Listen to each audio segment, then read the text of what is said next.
नमस्कार साथियों स्वागत है आप लोग का हम लोग के इस एप्पल कोडर्स चैनल में। साथियों ये क्लास 9 का एसएसटी का चैप्टर 3 है, नाथसीवाद और हिटलर का उदय। साथियों एक ऐसा देश जर्मनी, एक ऐसा देश जहाँ पे लोग गरीबी क्या है, भुखमरी क्या है, बेरोजगारी क्या है, इसके बारे में नहीं जानते हैं। ये लोग पूरे विकास के पथ पे चल रहे होते हैं। एकाएक ऐसे परिवर्तन आता है कि इन लोगों के अंदर डर का माहौल हो जाता है और उसी डर के माहौल में से लड़ाई होते होते एक ऐसा आदमी शख्स निकलता है जिसका नाम होता है एडोल्फ हिटलर। यानी इन लोगों के लिए ने चिराग का काम किया एडोल्फ हिटलर ने।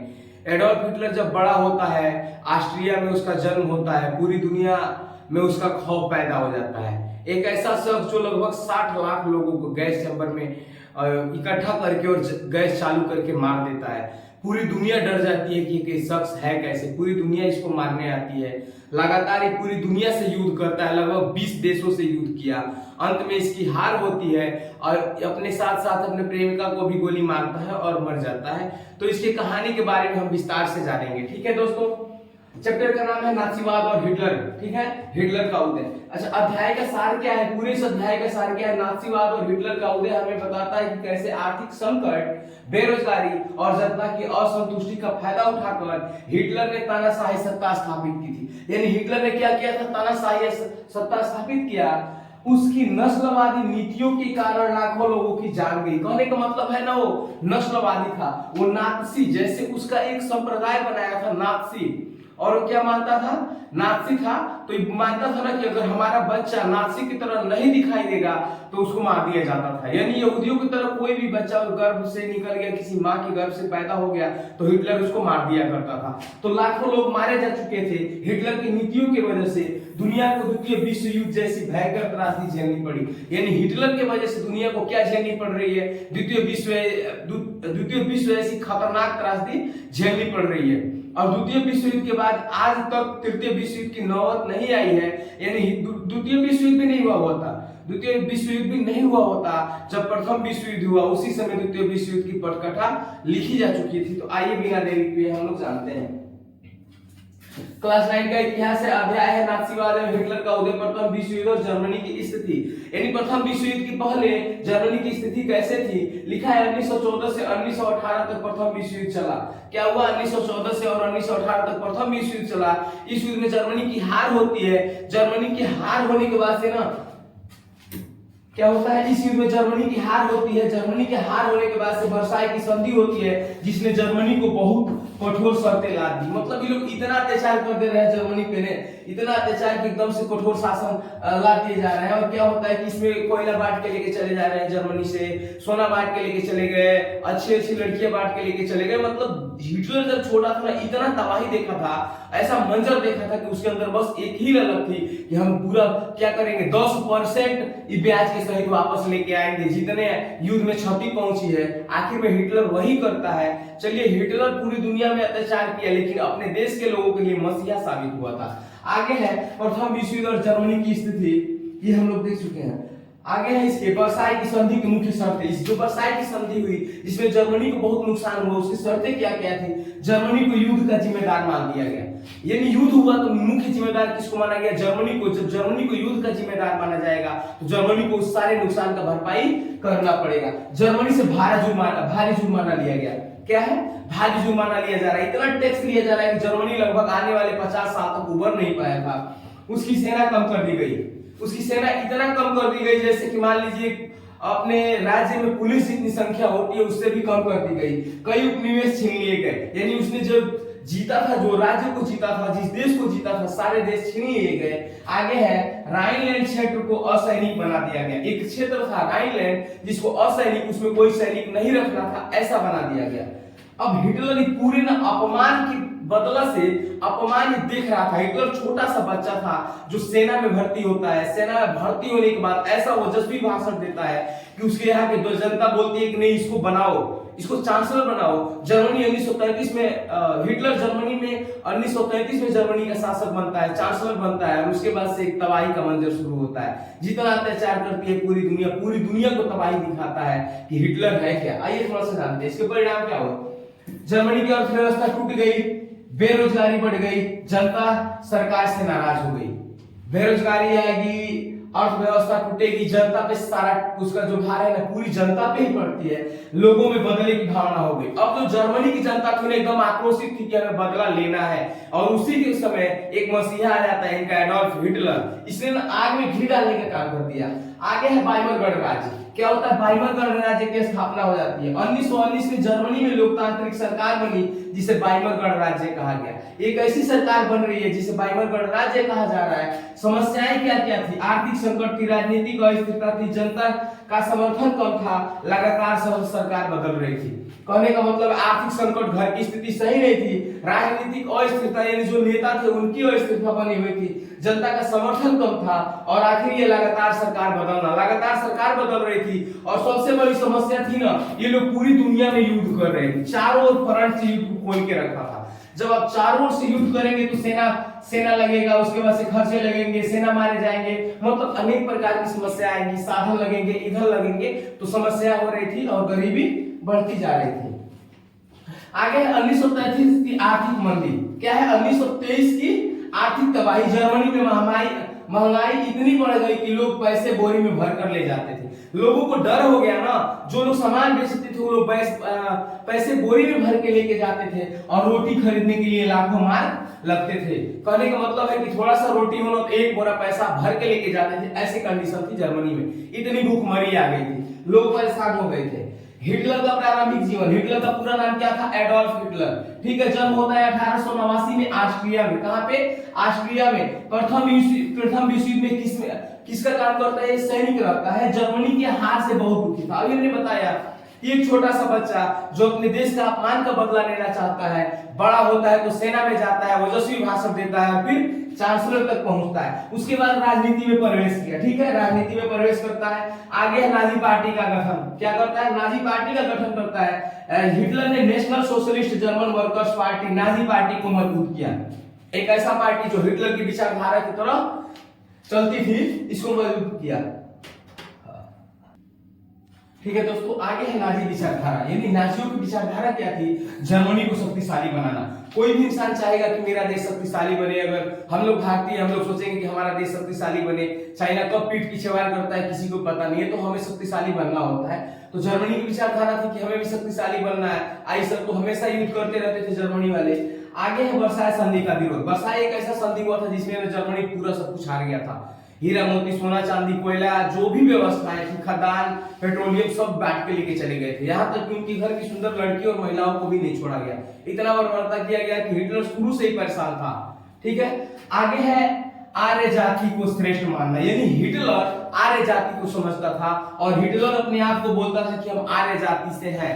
आर्य जाति यानी आर्य जाति का मतलब होता है ना भगवान के भेजे हुए जाति लोग। हिटलर यहूदियों के समझने के हिसाब से। ठीक है। हिटलर के नाजीवादों के समझने के हिसाब से। और क्या करता था ना, यहूदियों से घृणा करता था हिटलर। किससे घृणा करता था? यहूदियों। यहूदी कहां पे रहते हैं? तो यहूदियों का मुख्य देश है इजराइल। ठीक है। अब बताइए यहूदियों की संख्या कौमे कहां थी? 60 लाख लोगों को तो अकेले हिटलर ने मार दिया था। अगर हिटलर ने नहीं मार दिया तो हई तो छोटवा इजराइल वाले तो महाकमीना है, किसी को बकसने वाले थे, किसी को बकसने वाले नहीं थे। आगे है एक नेता, एक राष्ट्र और एक पार्टी। ये सोच किसका था? हिटलर का सोच था कि एक ही को नेता होना चाहिए, एक ही को पार्टी होनी चाहिए, और क्या है, एक ही को राष्ट्र होना चाहिए। मतलब इन राज्य करने के पूरा उद्देश्य से आ गया था। किस पे? जर्मनी पे। एक ही नेता होगा, एक ही को पार्टी होगी तो तानाशाही चलेगा। और बाद में क्या करता है? ये पूरा तानाशाही चलाता है हिटलर। अभी आगे हम लोग पढ़ते हैं। ठीक है। आगे है महामंदी। एक महामंदी का दौर आता है 1929 में। महामंदी के दौर में ना पूरी दुनिया का आर्थिक जो संकट होता है एकदम से गड़बड़ा जाता है, आर्थिक मंदी आ जाती है। जर्मनी पर प्रभाव क्या पड़ता है? कारखाने बंद हो जाते हैं, लाखों लोग बेरोजगार होते हैं, भूख और गरीबी बढ़ जाती है। इस स्थिति का फायदा हिटलर ने उठाया और लोगों से बोला ना कि हम इस सारी समस्या का निवारण कर देंगे। और भाषण देने में भी एकदम ओजस्वी था, तो लोगों को लगा ना कि हाँ हिटलर कर देगा, क्योंकि बड़ा गरीबी देख के ऊपर तक आया था और लोगों ने उसको अपना मसीहा समझा, क्या कर दिया? चांसलर बनाया। आगे ये लोगों पे ही अत्याचार ढाना शुरू कर देता है। क्या है? हिटलर का सत्ता में आना, कैसे इसको सत्ता मिल रही है? क्या करता है? जनता से बड़े बड़े वादे करता है। आगे भाषणों से लोगों को प्रभावित हो जाते हैं, मतलब इसके भाषण से लोग प्रभावित हो जाते हैं। वो जैसे भाषण देता था, बेरोजगारी खत्म करने का आश्वासन देता है कि हम आएंगे तो औद्योगिकरण की व्यवस्था करेंगे, यानी सबको रोजगार देंगे। आगे है 1933 में हिटलर जर्मनी का चांसलर बन बन जाता है, इतना वादा करता है, इतना फेंकता है ना कि जर्मनी वाले मसीहा समझ के बस 1933 में इसको क्या बना देते हैं, चांसलर, मतलब जर्मनी के सर्वे सर्वा बन जाता है, जर्मनी का राजा बन जाता है। ठीक है, अब क्या है, तानाशाही शुरू कर देता है, हिटलर की तानाशाही शुरू होती है। सत्ता में आने के बाद हिटलर ने लोकतंत्र को समाप्त कर दिया। अभी तो लोकतंत्र चल रहा था ना, इसको उठा के पटक दिया, भाग लोकतंत्र नहीं चलेगा, अब राजतंत्र चलेगा, राजतंत्र राजा का यानी उसी का चलेगा। मुख्य कदम क्या था, सभी विपक्षी दल के जितना नेता थे सबको जेल में ठूस दिया, प्रेस पर नियंत्रण कर दिया, उसके खिलाफ कोई कुछ नहीं छापेगा, नागरिक अधिकार खत्म कर दिया, आप लोग नागरिक हो कि नहीं हो उसका अधिकार खत्म। आगे है केवल नाजी पार्टी की अनुमति, एक ही पार्टी रहेगी खाली नाजी पार्टी, और प्रेस को भी अनुमति नहीं थी। स्कूलों में ये भी व्यवस्था कर दिया गया ना कि हिटलर के खिलाफ कोई कुछ नहीं बोलेगा, और हिटलर को ही उसमें भगवान माना गया, एकदम हिटलर की बढ़ा चढ़ा के बड़ाई की जाती थी। आगे है क्या है, गुप्त पुलिस, एक ऐसी पुलिस की व्यवस्था किया था ना जो इसके खिलाफ कोई भी बोलता था उठा के जेल में डाल देता था, किसी को पता नहीं चलता था। जैसे हम लोग बोले सिविल ड्रेस में थे पुलिस वाले और उठा के जेल में डाल दिया करते थे। इसको क्या नाम दिया गया था, गेस्टापो नामक गुप्त पुलिस। इसका गेस्टापो नामक इसका नाम रखा गया था जो गुप्त पुलिस थी, लोगों को पकड़ लेती थी। नाथीवाद क्या होता है, नाथीवाद हिटलर का विचारधारा था। ये नाथीवाद कोई मतलब संस्था नहीं थी, ये अपने विचारधारा से बनाया हुआ एक पार्टी था, यानी इसके विचारों पे चलने वाली एक पार्टी थी। इसी की पार्टी की तरह एक और पार्टी थी, एक और ही नेता था जिसका नाम था मुसोलिनी। क्या नाम था, मुसोलिनी। इटली का शासक था, कहां का शासक था, इटली। आई वो इधर से हो जाएगा जापान, इधर से हो जाएगा जापान। पहले मुसोलिनी इटली का शासक होता है, हिटलर कहां का शासक होता है, हिटलर जर्मनी के शासक होता ही है, और जापान के शासक। की तीनों मिलकर ना द्वितीय विश्व युद्ध की गणना कर देते हैं, रचना कर देते हैं। ठीक है, चलिए आगे आते हैं। अच्छा, इसकी मुख्य विशेषताएं क्या होती है, तानाशाही होता है, राष्ट्रवाद होता है, सैन्यवाद होता है, आर्य जाति की श्रेष्ठता होते हैं, यहूदियों की विरोध होती है। कहने का मतलब है ना, मुख्य विशेषता में तानाशाह ये है, सबको पता है, राष्ट्रवाद खत्म कर देता है। आगे क्या है, राष्ट्रवाद लेके आता है, यानी लोगों को राष्ट्र के प्रति प्रेम हो जाता है, लेकिन तानाशाह के खिलाफ कोई गुस्सा नहीं करता है। सैन्यवाद, सैनिकों को भी उसमें उचित व्यवस्था दी जाती है। आर्य जाति श्रेष्ठ है, यानी जिस जाति से आता था वो श्रेष्ठ है, भगवान के भेजे हुए जाति है। आगे है यहूदियों का विरोध, यहूदियों से जला करता था। ठीक है, आगे हम लोग पढ़ेंगे आर्य जाति की अवधारणा। हिटलर मानता था कि जर्मन लोग आर्य हैं। हिटलर क्या मानता था कि जर्मनी के लोग आर्य हैं, मतलब वो लोग भगवान समझते थे अपने आप को, आर्य सबसे श्रेष्ठ है। यहाँ पे स्पष्ट मेंशन कर दिया कि आर्य सबसे श्रेष्ठ है, न कि जर्मनी में, पूरी दुनिया में आर्य सबसे श्रेष्ठ है। ये बोलता था भाई जो आर्य है ना, ये मध्य एशिया से उपजे हुए हैं। हम लोग जब अपना हिस्ट्री पढ़ते हैं तो हम लोग पढ़ते हैं कि आर्य मध्य एशिया से उपजे हुए हैं, और भारत में आए ना तो भारत में एक जाति पाई जाती है, द्रविड़। कौन सी जाति है, द्रविड़ एक जाति है जो भारत की क्या बोले जाते हैं, भारत की बहुत पुरानी जाति है। तो इन लोगों आर्य आए ना, जो आर्य वाले थे आए तो बोले ना तो तुम लोग हम लोगों से नीचे हो, यानी आर्य पूरी दुनिया में सबसे श्रेष्ठ समझते थे। भारत के द्रविड़ जाति जो पंडित होते हैं शायद से केरल में साउथ वाले, उन लोगों को भी बोले कि हम लोगों से नीचे हो। ठीक है, वह अन्य जातियों को निम्न समझता था, मतलब ये अपने आप को सब कुछ समझता था। अगले पेज पे हम लोग आते हैं, यहूदियों के प्रति अत्याचार। अभी तो बताया कि बहुत अत्याचार किया था हिटलर, यहूदियों को जर्मनी की समस्या का मेन कारण मानता था। यहूदियों पे प्रतिबंध लगा दिया, नौकरी छीन ली, संपत्ति जब्त कर ली, स्कूलों से निकाल दिया, नागरिक अधिकार समाप्त कर दिए, जितना कर सकता था सारा कुछ कर लिया हिटलर ने। यहूदियों पे प्रतिबंध लगा दिया, नौकरी छीन ली, संपत्ति जब्त कर लिया, स्कूलों से निकाल दिया और नागरिक अधिकार समाप्त कर दिया। मतलब अब शायद से दिवालिया भी घोषित कर सकता था, इतना अधिकार तो छीन लिया था। अभी हमने पढ़ा था गैस चैम्बर से नरसंहार किया था। क्या कर रहा है, आगे देखिए। द्वितीय विश्व युद्ध के दौरान लाखों यहूदियों को मार दिया गया। कितने, लगभग लाखों, ये 60 लाख था यार, लाखों लिखा है, 60 लाख। अभी हमने एनसीईआरटी बुक में पढ़ा था कि 60 लाख थे। ठीक है, हत्या के तरीके गैस चैम्बर खोल के मारता था। यातना शिविर, वो शिविर बनाया था जिसमें यातना दे दे के मारता था, तड़पा के मारता था, गोली से मार दिया। आगे है कि इसे होलोकास्ट कहा गया, यानी यहूदियों को जब मारा ना इसे क्या कहा गया, होलोकास्ट कहा गया। लिखा भी है लगभग 60 लाख यहूदी मारे गए। कितने यहूदी मारे जा रहे हैं, लगभग 60 लाख। 60 लाख अगर इतिहास बोल रहे हैं तो 1 करोड़ हम मानते हैं, काहे कि इतिहास में छिपा के ही लिखा जाता है।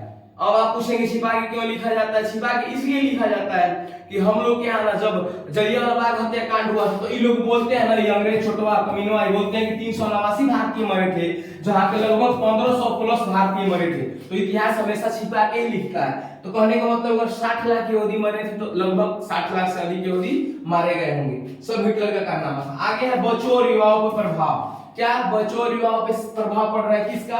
शिक्षा का। स्कूलों में नाजी विचारधाराएं पढ़ाए जाते थे, यानी हिटलर के बारे में ही पढ़ाया जाता था, हिटलर की प्रशंसा कराई जाती थी, हिटलर ही भगवान है, हिटलर यूथ। आगे है युवाओं को सैन्य प्रशिक्षण दिया जाता था। क्या किया जाता था? युवाओं को, मतलब लिखा है हिटलर यूथ, युवाओं को सैन्य प्रशिक्षण दिया जाता था। इसका नाम रख दिया गया था हिटलर यूथ, यानी हिटलर के युवा है, उन्हें सैनिक प्रशिक्षण दिया जाता था। आगे महिलाओं की स्थिति। महिलाओं की स्थिति केवल घर संभालने, बच्चा पैदा करने, परिवार तक सीमित रहने के लिए प्रेरित किया जाता था। यानी महिलाओं की स्थिति इतनी थी कि बस क्या करना है, चार दीवारी के अंदर रहना है, बच्चा पैदा कर, शादी करना है, बच्चा पैदा करना है, पाल पोस के बड़ा करना और मर जाना है। किसका था? ये हिटलर के सत्ता में था। ठीक है, हिटलर के सत्ता में था। अगले पेज पे हम लोग आते हैं द्वितीय विश्व युद्ध। द्वितीय विश्व युद्ध होता है 1939 में। हिटलर ने पोलैंड पर आक्रमण कर दिया। हिटलर ने किस पे आक्रमण किया? पोलैंड पे। हम लोग मानते हैं यहाँ पे हिटलर है, यहाँ पे पोलैंड है, इधर रसिया है। हिटलर आक्रमण करता है पोलैंड पे और रूस वालों से बोलता है कि क्या करता है कि रूस वाले तुम लोग इस पे आक्रमण कर दो, हम जीत के पोलैंड तुमको दे देंगे। और रूस से इसके बदले में बोलता है ना कि हमें गेहूं दे दो। 6 साल का गेहूं भरता है कौन? हिटलर। 6 साल का गेहूं भरता है, 6 वर्ष का। और रसिया वाले इसको एकदम शांतिपूर्वक गेहूं देते हैं। इन्हीं के गेहूं के खा के लड़ाई करता है, पूरा पोलैंड जीत लेता है। पोलैंड जीतने के बाद जो रसिया की सेना आई होती है पोलैंड में, रसिया की सेना को भी मारना शुरू कर देता है। अब गद्दारी हो गया। रूस वालों को अनुमान नहीं था कि हिटलर इन लोगों को मारेगा। हिटलर को बस पहले से मनसा बना के रखा था कि मारना है। पूरा पोलैंड जीत लिया, आधा इधर रसिया तक जीत लिया। एक ऐसा मौसम आता है, कड़ाके की ठंडी होती है, उस ठंड में इन लोगों को लड़ने का अनुमान नहीं होता है। जर्मनी के लोगों को, ये लोग जहां जाते हैं वहीं पे जमना शुरू हो जाते हैं। चूंकि रूस वालों को अनुमान होता है, जहां पे जाते हैं वहीं पे जमना शुरू हो जाता है। अंत में जो रसिया के सैनिक होते हैं, थोड़ा सा मौसम सही होने पे सबको लतियाना शुरू कर देते हैं। इधर से इससे लड़ रहा है, इधर से ब्रिटेन से लड़ रहा है, इधर से फ्रांस से लड़ रहा है। अब आप बताइए कि एक इंसान है, अगर चारों दुश्मनी पाल लेगा तो जाएगा कहां से? बड़ी समस्या ये थी भैया। लगभग ना 20 देशों से लड़ रहा था। कितने देशों से? 20 देशों से। हिटलर अकेले, हिटलर जर्मनी 20 देशों से लड़ रहा था। समस्या ये थी, इधर समाप्त हो गया, खाने की महामारी पड़ गई, मतलब अनेकों समस्याएं आ गई। द्वितीय विश्व युद्ध की बात कर रहा हूं। तब तक एगो इसका मित्र होता है, उस मित्र का नाम होता है जापान, और इसका एक मित्र होता है, उसका नाम होता है इटली। जापान बोलता है ना इससे, जर्मनी से कि हम जा रहे हैं अमेरिका को मारने। जर्मनी वाले नहीं सोच रहे थे अमेरिका इस युद्ध में आए, जापान वाले नहीं सोच रहे थे कि अमेरिका इस युद्ध में आए, लेकिन अमेरिका तो इंतजार कर रहा था कि हमें भी इस युद्ध में आएंगे हम, तभी हम अपना हथियार बेच पाएंगे। जापान आभास कर चुका था नहीं इसको मारना ही है। जापान उठा और अमेरिका के इधर पर्ल हार्बर पे आके लतिया दिया। मारा ऐसा कि पर्ल हार्बर मतलब 7 दिन मारा। ये सोच में पड़ गए अमेरिका वाले कि क्या करना है, क्यों हम लोग को मारा। यानी दुनिया के अचानक हमला में अमेरिका के पर्ल हार्बर, कौन सा था? पर्ल हार्बर, अमेरिका के पर्ल हार्बर नामक जगह आज भी पहले स्थान पे गिना जाता है कि अचानक हमला किसी देश ने किया। उस देश का नाम था जापान। जापान सोचा कि अमेरिका अगर शक्तिशाली हो जाएगा तो इस युद्ध में जिस साइड से आएगा वो युद्ध जीत जाएंगे सब। मार दिया इसको। अब कल्पना नहीं किया था कि अमेरिका उसी समय ना परमाणु बम बना रहा है। उठा एक ही बार, एक दिन बाद से मतलब युद्ध में शामिल हो गया। पहले जापान वालों से पूछा कि तुम हमें मारे का हो? जापान वाले बोल रहे हैं कि हमें मन किया तो हम मार दिए। ठीक, अभी उठा आके इस युद्ध में शामिल हो जाना है एक दिन बाद। इसके बाद से बस बोला कि ठीक है बेटा, हम तो बराबर बदला लेंगे। 6 अगस्त को उठ रहा है, आके मार रहा है एक ही बार, भाग दे हिरोशिमा पे। जापान वाले बेचारे सो के उठे थे, सूरज भी सही से नहीं देखे थे कि आधा हिरोशिमा खत्म। हिरोशिमा आज भी वहां की रेडिएशन फैली हुई है। आज भी वहां पे लड़े और लूले लोग ही पैदा होते हैं। रेडिएशन समाप्त, चलो कोई बात नहीं। अब जापान वाले पूछ रहे हैं कि क्या किए हो, तो बोल रहे हैं उसका नाम क्या था? लिटिल बॉय नाम था। क्या नाम था?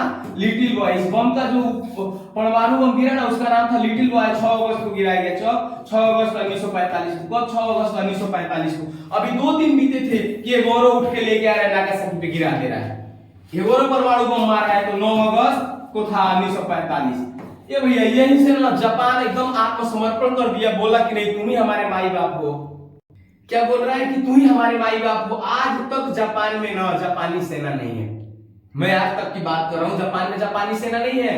अमेरिका ही अपना सेना रखता है और जापान धीरे धीरे उद्धृत हो रहा है। और सोचिए जापान वाले इतना कमीना थे ना, वो तो कुदरत का कहर मानिए, अमेरिका खराब भी नहीं किया। अगर जापान वाले जिंदा होते, अगर नहीं मारा होता तो इतना क्रूर थे लोग। जब चाइना पे आक्रमण किए ना, तहस नहस कर दिए। सबसे ज्यादा महिलाओं के साथ बलात्कार हुआ, लड़कियों के साथ बलात्कार हुआ। इतना ऐसा होना पड़ा। वो छोड़ दीजिए, इन लोग इतने कमीने थे कि अगर हम लोग जापानी भाषा नहीं बोल पा रहे हैं ना, मंचूरियन भाषा मार के गर्दन में काट देते थे और उसको बांध के ले जाके नचाते हुए फेंकते थे। इतना कमीना था, क्या बताइएगा। जमीन के अंदर खोदवा के पूरा सीमेंटेड करके मुड़िया ऊपर छोड़ देते थे, तड़प तड़प के मर रहे हैं तो हंसते थे, इतना कमीना थे। जापान की क्रूरता पूरी दुनिया देखी थी। भले हिटलर को लोग डरते थे, लेकिन सबसे क्रूर थे अगर कोई तो जापानी लोग क्रूर थे। ठीक है, हम लोगों ने इतना पढ़ लिया, ज्यादा नहीं चलना है। बस द्वितीय विश्व युद्ध की कहानी थी कि हिटलर चारों ओर से एक ही बार क्या करता है, दुश्मनी लेता है, पूरी दुनिया इसको मारने आती है। आगे देख लेते हैं, ठीक है। इसके बाद विश्व युद्ध शुरू हो जाता है, द्वितीय विश्व युद्ध। परिणाम क्या होता है, भारी विनाश होता है, लाखों लोग मारे जाते हैं। 1945 में जर्मनी की हार हो जाती है। कहने का मतलब है कि 6 अगस्त 1945 को जब जापान पिटाया तो पहला बेर लतियाया गया हिरोशिमा पे, छोटा सा बॉय, लिटिल बॉय, छोटा सा बम था। और 9 अगस्त 1945 को जब गिरा नागासाकी पे, तो ये फैट मैन था, बड़ा वाला बम था। अब ना जर्मनी डर गया, हिटलर को डर हो गया कि भाई अब हम बचने वाले नहीं, अमेरिका छोड़ने वाला कहां था। बस डर की वजह से आत्मसमर्पण करना सबने शुरू किया और युद्ध की समाप्ति होना शुरू हो जाती है। हिटलर का अंत कब होता है, 1945 में होता है। जर्मनी की हार होती है, हिटलर ने आत्महत्या कर लिया।